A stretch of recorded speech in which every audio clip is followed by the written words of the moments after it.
Now, we talked earlier about rethinking the onboarding process, and I believe that we rethought the onboarding process just a few years ago with the pandemic, where banks realized, if their system wouldn't allow you to open a checking account or apply for a mortgage loan because you had to go to the branch, and the pandemic prevented that, so they had to rethink that. Why are banks needing to rethink, banks and credit unions needing to rethink that onboarding process? Wasn't that solved? Or is it the issue of comfort and growth again? It's comfort and growth. What was best of breed or best in class are becoming table stakes right now.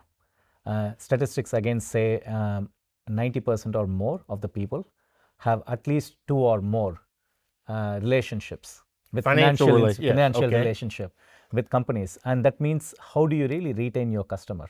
And how do you make sure, again, you reduce the friction? Becomes critical. If not, people are going to go and create those other financial relationships. Is it because they're finding what they need from those other relationships? Yes, and or the existing provider is not actually maintaining even the relationship. So if you know about me, Srini, I'm banking with someone, but you do not carry that information, or you are forcing me to enter that information again. It is. I might as well go somewhere else. That is the frustrating part. That is the frustrating part of it. Yes. And talk to me about realizing real ROI. It's in the title of the session. What is real ROI, and how do you realize that? Yeah. Great question. From AI specifically, I meant. Great question. I would say 3 parts. When we think about the cost involved in any of the originations, mortgages today cost about $12,000 to originate. Even consumer lending products typically cost $500 or more.